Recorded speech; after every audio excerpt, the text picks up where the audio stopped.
Começa agora o programa Fala Doutor. No estúdio da Universo TV, jovens doutores falam sobre seus trabalhos de pesquisa e contam o que descobriram em seus doutoramentos.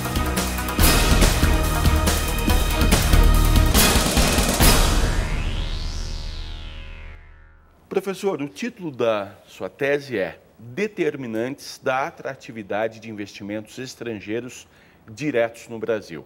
O que o senhor estudou exatamente em sua tese? Especificamente, quais são os fatores econômicos, políticos, sociais, culturais que têm atraído empresas estrangeiras a investir no Brasil, não no mercado financeiro, a investir de forma produtiva, criando empresas no Brasil. Essa é a diferença, por isso o investimento direto, que não é um investimento que chega, passa um tempo por aqui lucrando e volta para o seu país de origem. Enfim, é um dinheiro que vem, investe, gera emprego e por isso investimento direto, é isso? Exato. O conceito internacional de investimento direto tem essa característica, é um investimento de médio e longo prazo para obter o retorno para o investidor. Diferente do investimento no mercado financeiro ou com títulos do governo, que ele pode entrar hoje, compra hoje os títulos e amanhã ele pode sair. O investimento direto, não. Ele pode ser, por exemplo, que se fala greenfield, quer dizer, ele compra um terreno e constrói uma fábrica. Ou ele compra uma empresa no Brasil. Então, normalmente, esse tipo de capital vem para ficar durante muitos anos. O que o senhor descobriu nesses fatores? Enfim, é uma lista muito extensa, tem alguns que se destacam em especial? Sim, baseado na bibliografia estrangeira, principalmente, porque as empresas investem nos países desenvolvidos e somente mais recente é que nós começamos a ver estudos sobre os motivos que levam empresas a investir em países de desenvolvimento, nós descobrimos que o Brasil, juntamente com outras nações em desenvolvimento, mais as economias em transição, que são as economias que eram socialistas, economias do leste europeu, que se converteram ao capitalismo, atraíram, a partir de 2010, esse grupo de economias, mais investimentos do que as economias desenvolvidas. É o fato inédito na história da economia mundial. O que explica esse momento específico de 2010 e essa virada que acontece? Basicamente, são três fatores. Em primeiro lugar, a partir de 2000, o grupo de economias em desenvolvimento, vamos dizer, mais importantes, os BRICS, né? A China, a Índia, a Rússia, o Brasil, mais um segundo grupo, como a Indonésia, a própria Coreia do Sul, que podemos até considerar um país desenvolvido, mas outros países asiáticos, passaram a atrair um grande número de empresas estrangeiras em seus mercados, porque as taxas de crescimento destas economias tem, ao ano, o PIB, né, o crescimento do PIB, do Produto Interno Bruto ao ano, tem sido superior às economias desenvolvidas. Nós estamos vendo atualmente que isso se confirma com a crise do euro, né, as dificuldades de crescimento na economia francesa. Agora, nessa semana mesmo, mencionou-se que o PIB não vai crescer nem 1%. Já temos problemas de crescimento na economia da Espanha, Portugal, Itália, Irlanda, Grécia, que todos nós conhecemos. Então, este é um primeiro fator. Taxas de crescimento da economia dos países em desenvolvimento mais elevadas que os países desenvolvidos. O segundo fator importante é que tem alguns estudos, tanto de organizações multilaterais, como o Banco Mundial, e empresas de consultoria global, como a Goldman Sachs, que fizeram algumas previsões de que em 25 anos, vamos colocar assim, mais ou menos no ano de 2035, um pouquinho antes, estas economias em desenvolvimento terão um PIB, o tamanho da economia será superior ao do total das economias desenvolvidas. Este é o segundo fator, não é só a velocidade, a taxa de crescimento, mas o tamanho da economia como um todo, tendo em vista que uma economia chinesa com 1 bilhão e 200 milhões de habitantes, a economia indiana terá uma população superior. Se essas economias continuarem crescendo, isso significa que parcelas da população que hoje estão marginalizadas ou estão na zona rural, o menor poder aquisitivo, poderão se incorporar ao mercado de trabalho e, com isso, o consumo dessas economias, o mercado consumidor será maior. E o terceiro fator, além das taxas de crescimento e do tamanho da economia, é o fato de que, após 2008, as economias em desenvolvimento têm tido uma performance. A crise de 2008 não atingiu tanto as economias de desenvolvimento como atingiu as economias dos Estados Unidos, da Europa, além do fato de que a economia japonesa já vem tendo um crescimento praticamente próximo de zero desde o final dos anos 90.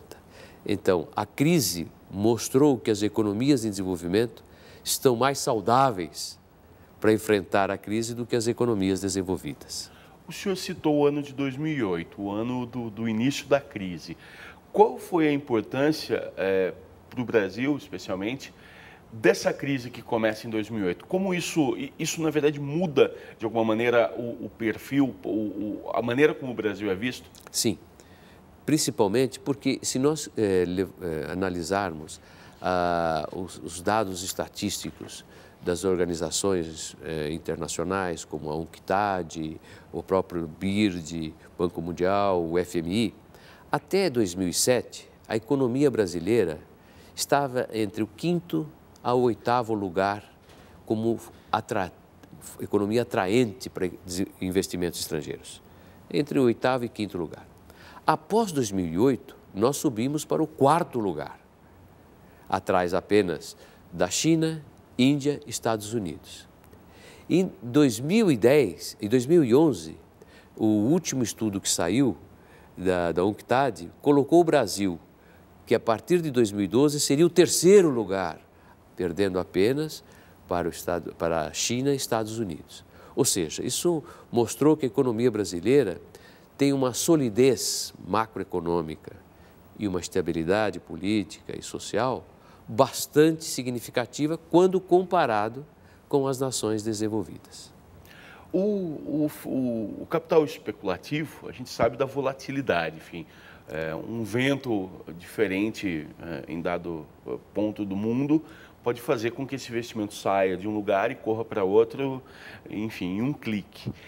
O investimento direto, ou seja, esse perfil que o senhor analisa em 2000, 2008 agora, as mudanças se dão mais lentamente, ou seja, esse investimento direto, a transformação depende de muitos fatores e fatores que levam um tempo bastante mais longo para que se alterem, é isso? Sem dúvida. Veja um exemplo.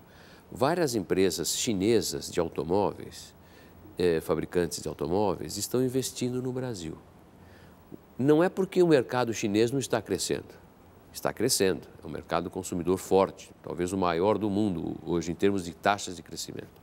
Mas porque eles estão verificando que a economia brasileira tem, há mais de 20 anos, estabilidade política. Isso é importante, não é? Nós temos tido alternância de partidos políticos no poder e mantém-se uma estabilidade. Segundo, estabilidade econômica desde o Plano Real em 1994. Isso também é importante, os fundamentos macroeconômicos, né, da economia estão relativamente sólidos. E terceiro, o Brasil tem uma grande população, quando comparado com a maioria das economias no mundo. Não é? Estamos entre os 6 primeiros países em termos de população. E também é muito importante notar que desde o início da estabilidade econômica e mais recentemente, tem ocorrido uma incorporação de parcelas da população que estavam nas classes E ou até um pouco fora do mercado de consumo de maneira significativa, estão passando a ter um consumo cada vez maior. Então, eles imaginam que se essa tendência continuar, nós teremos aí mais 5, 10, 15 anos um forte mercado entre os 4 ou 5 primeiros no mundo, por exemplo, de automóveis. Isto é um mercado importante também para as empresas chinesas fabricantes de automóveis, ou seja, eles não olham apenas o momento atual, eles têm uma noção, uma visão de perspectiva, de tendência em 10, 15 anos. Por isso, é importante demonstrar que a economia brasileira, se continuar crescendo, vai continuar atraindo muitas empresas estrangeiras. Professor, nesses pontos mais importantes, como determinantes da atratividade, o senhor citou a taxa de crescimento, o tamanho do mercado consumidor. Algum dado chamou a atenção, enfim, o senhor não esperava encontrar e encontrou em suas pesquisas como um fator determinante também e que não é um fator tão lembrado, talvez, por economistas em um primeiro momento? Sem dúvida. É interessante a sua pergunta, porque a pesquisa confirma que o que nós, economistas no Brasil, temos destacado, que é a taxa de crescimento do mercado doméstico. Mesmo para os investidores brasileiros, as empresas estão investindo porque estão vendo o mercado doméstico crescer, não é? A estabilidade econômica, conforme eu já mencionei, a estabilidade política, mas um fator que chamou a atenção é o fato de que os estrangeiros consideram que o Brasil tem um clima amistoso para o estrangeiro. Nós brasileiros não damos muito valor a isso, nem conhecemos muito, mas em certos países do mundo, o investidor estrangeiro, ele não é visto de uma maneira tão amistosa quanto no Brasil. Principalmente, por exemplo, nas economias asiáticas e até algumas economias africanas, que até o início da Segunda Guerra Mundial eram colônias dos países mais desenvolvidos, da França, da Inglaterra, da Bélgica, né, da Holanda, até da Alemanha, em parte menor. Esses países têm uma certa rejeição, é muito recente o processo de descolonização. E o processo de conquista dessas economias foi muito cruel, né? Foi por meio das armas e assim por diante. As economias da América Latina, em especial o Brasil, alcançaram a independência já na primeira metade do século XIX, então já se passaram mais de 150 anos. E o Brasil, dentre a América Latina, ainda foi uma conquista muito mais tranquila, porque não tinha o ouro e prata que os nossos colegas latino-americanos tinham e por isso sofreram mais durante o período da conquista, dos descobrimentos e tal. Então, o Brasil, o estrangeiro, muitos entrevistados disseram que eles se sentem em casa no Brasil, apesar de ser alemão, chinês, americano, holandês, ele no Brasil sente que o estrangeiro é bem visto. O povo brasileiro e a elite brasileira também o recebe bem. Isso é muito importante, porque eles vêm com suas famílias em geral, quando estabelecem suas empresas aqui. E isso é importante, porque as crianças vão conviver na escola com brasileiros, as esposas ou os maridos também têm um relacionamento social em clubes, tal, que extrapola o seu grupo étnico, o seu grupo de origem. Isso foi um fato muito importante que apareceu na pesquisa. Ou seja, é uma questão mais subjetiva, porém que tem um impacto relevante no momento de decisão do empresário e do investidor, é isso? Sim, porque muitos deles, quando retornam aos seus países de origem, a família e o próprio executivo ou a executiva se sente um pouco assim, já começam a sentir saudades do Brasil. E isso é importante, porque eles levam essa imagem para o exterior, para os seus países de origem, e novos profissionais se sentem mais confortáveis em serem expatriados para o Brasil.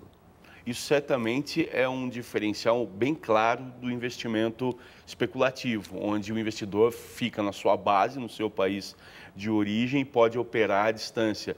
O investimento direto obriga, se não o investidor ele próprio, a ter um grupo de funcionários, de pessoas que tem que estar presente no país que recebe o investimento, não é isso? Sem dúvida. O investidor especulativo no mercado de capitais, ele nem visita o país. Ele tem uma assessoria, uma orientação financeira que faz esse trabalho para ele de verificação, né? de pesquisa em loco e com dados e tal. Ele nem vem. O investidor direto é como você mencionou. Ele vem para cá e mesmo considerando de países cujas culturas são muito distintas da nossa, como a própria economia chinesa e coreana. Professor, assim como é possível identificar esses determinantes, com eles é possível também a gente encontrar quais são os fatores que afastam ou dificultam, pelo menos, um investimento direto? Sem dúvida. Quais seriam os principais, se o governo, por exemplo, ou um grupo de empresários fosse trabalhar sobre eles, a prioridade devia estar onde exatamente? Vamos citar 4 fatores. Um deles, não há como o governo interferir, que é o fato da distância geográfica. Este foi um fator que não é que afasta, mas é menos atraente quando comparado, por exemplo, com os países que concorrem com o Brasil para atrair empresas estrangeiras. Vou explicar. A China, a Índia, a Rússia, a Indonésia, a Coreia, estes países estão mais próximos dos centros de emissão de investimento estrangeiro, que são as nações desenvolvidas. Todos eles estão mais próximos da Europa, por isso, do que o Brasil. O Brasil só está mais próximo de Lisboa, de Portugal e dos Estados Unidos em relação a essas outras economias em desenvolvimento. Então, este é um fator que eles mencionaram que não é tão atraente, porém, tendo em vista a melhoria dos meios de comunicação, a tecnologia da informação com a internet, isso não impede que eles tenham um controle muito bom sobre os seus negócios no Brasil. Imagine que isso há 50 anos atrás era algo muito mais difícil. O investidor belga que adquiriu uma empresa no Rio de Janeiro, e isso ocorreu nos anos 1880, 1890, a dificuldade de comunicação com o Brasil. O segundo fator são os meios de transporte. Hoje é muito mais fácil você se deslocar do que há 100 anos atrás. Então, essa distância dos principais centros das empresas multinacionais é um fator menos atraente, mas está sendo superado pelos meios de comunicação e pelos meios de transporte.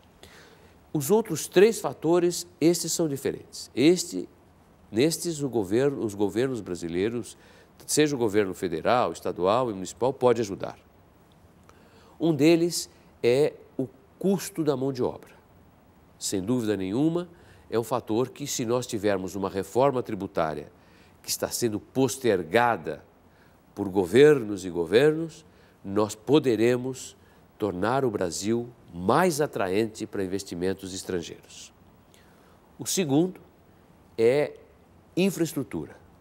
Por anos, por décadas, nós deixamos de investir, seja na infraestrutura rodoviária, ferroviária principalmente, portuária, aeroportuária, vamos colocar assim. Nós sabemos da ineficiência dos nossos portos, das dificuldades de estabelecimento de viagens aéreas, por exemplo, né?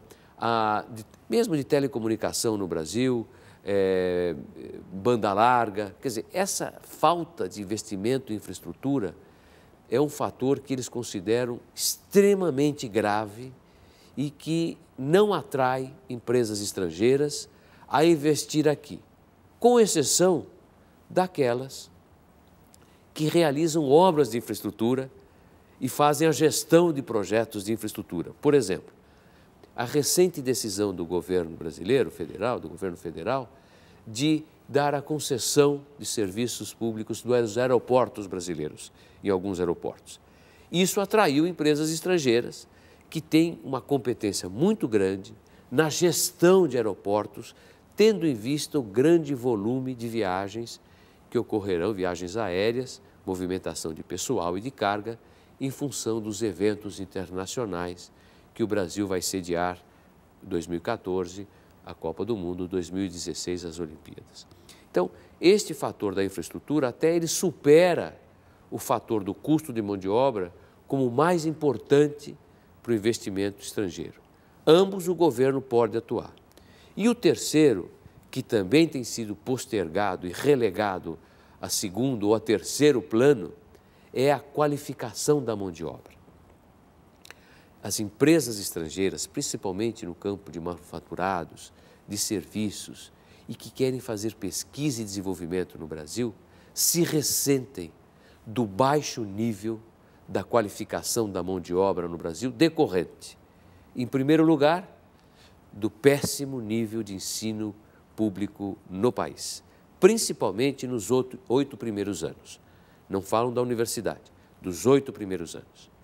Segundo, porque há pouca formação, qualificação profissionalizante no Brasil, que é uma área que eles têm muito interesse, porque o jovem, ao invés de fazer o ensino regular, que faz o ensino profissionalizante, ele tem uma chance de oportunidade de trabalho muito maior. Você tem uma ideia, no estado de São Paulo, os jovens que estão nas escolas técnicas estaduais, eles têm uma empregabilidade de 92%, ou seja, quase a totalidade deles já sai empregado. E o investidor estrangeiro tem essas informações, porque quem faz um investimento de 20, 30, 100, 500 milhões de dólares, como são as grandes empresas vindo ao Brasil, eles pesquisam muito bem a nossa economia. E quando comparam a qualificação da mão de obra no Brasil com a da China, que é uma das primeiras do mundo, da Índia, da Rússia e assim por diante, o Brasil fica muito atrás. Professor, o senhor citou o custo da mão de obra. Isso não quer dizer que o trabalhador brasileiro ganhe muito bem ou acima do mercado com quem ele compete nos países em desenvolvimento, mas é o custo trabalhista, o que o empregador paga para além do funcionário em taxas e impostos, é isso? Exatamente. Eu digo, em primeiro lugar, esse até muitas vezes esse argumento é utilizado. Vamos reduzir os custos da mão de obra e penso em reduzir salário ou não corrigir salário. Não é isto. O salário no Brasil ainda é ruim para o trabalhador, a empresa ainda paga muito pela mão de obra e quem fica com a maior parte é o governo. Então, neste sentido, é óbvio que toda a economia, toda a sociedade necessita arrecadar impostos, não é? Porque senão não consegue prestar os serviços à sociedade. Mas nós arrecadamos impostos no nível de um país desenvolvido, aqueles incidentes sobre a mão de obra, e o retorno para a sociedade é o nível de país em desenvolvimento. Os serviços de educação, saúde, infraestrutura de saneamento são muito ruins. Então, o que se propõe é o seguinte, é que o governo reduza os impostos na margem para ganhar na quantidade. Isso fará com que as empresas contratem mais mão de obra. E o trabalhador poderá até ter um retorno, um salário melhor. E com isso aumenta o consumo.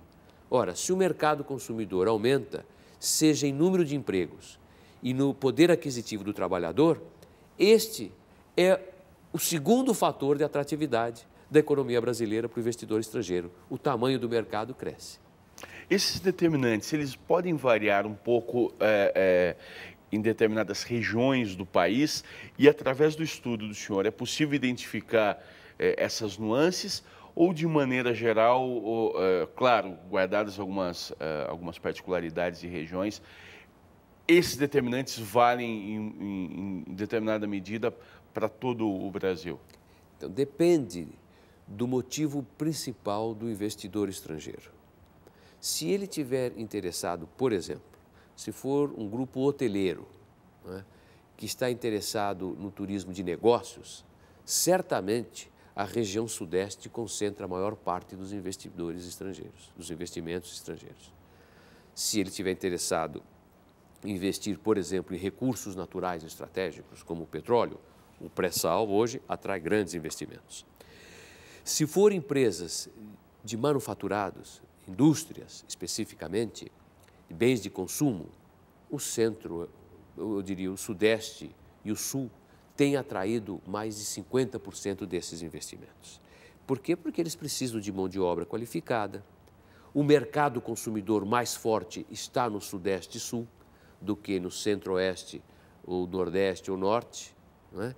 Então, dependendo do investidor estrangeiro, do motivo básico do interesse dele, se precisa ter, por exemplo, facilidade de logística, realmente o Sudeste é uma região que mais atrai.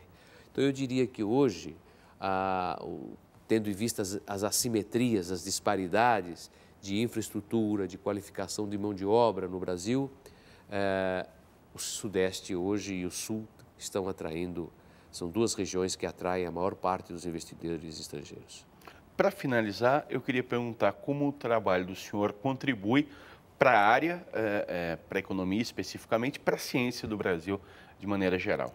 Bem, nós temos sempre a pretensão, apesar de modesta, de que o trabalho que demandou 4 anos de estudo possa ter alguma contribuição. Eu espero 2 tipos de contribuição. Um para o setor acadêmico. Esta foi uma pesquisa exploratória. O que significa isso? Não houve uma pesquisa similar anteriormente. Portanto, ela não é profunda, não é? Mas ela é uma primeira pesquisa que utilizou potenciais investidores estrangeiros. Ou seja, são empresários, executivos de empresas estrangeiras que visitaram o Brasil no período de 2009 a 2011 com o objetivo de investir diretamente aqui. Não possuem empresas no Brasil. Alguns já exportaram, outros importaram, mas estes não. São 246 empresários que foram pesquisados, ou executivos, né, também, que foram pesquisados. Com isso, nós obtivemos um resultado que nós esperamos que contribua para futuros pesquisadores, né, futuros mestrandos e doutorandos, aprimorarem, aprofundarem e corrigirem os resultados dessa pesquisa com novas e mais profundas pesquisas. Então, esse é um objetivo que eu gostaria muito e de despertar o interesse, né, de jovens pesquisadores por este tema que eu considero importante, tendo em vista que, como eu mencionei no início, os estudos do Banco Mundial, da Goldman Sachs, da UNCTAD, evidenciam que o Brasil vai continuar sendo um país atraente para investimentos estrangeiros nas próximas 2 décadas. Então, espero que isso contribua. Por outro lado, eu espero que contribua para os governos, seja o governo nacional, seja os governos estaduais do Brasil, para que criem órgãos em seus estados e no governo federal amplie a atuação da Apex, que é um órgão que nasceu como promoção de exportações, mas que a fortaleça para atrair investidores estrangeiros. Por quê? Se para uma empresa brasileira, um empresário brasileiro, investir no Brasil, ele encontra dificuldades, imagine para o investidor chinês, para o investidor coreano, para o investidor alemão, que vem ao Brasil e não conhece a cultura, não tem a facilidade do idioma, é um emaranhado de órgãos que ele deve contatar para obter uma série de licenças. A legislação brasileira é relativamente complexa para o investidor estrangeiro, então demanda um longo tempo, e isso é um custo para o empresário estrangeiro, que muitas vezes, para abrir uma empresa no Brasil, é como se fosse um parto, demanda 9 meses. Isso é um fator que afasta o potencial investidor estrangeiro.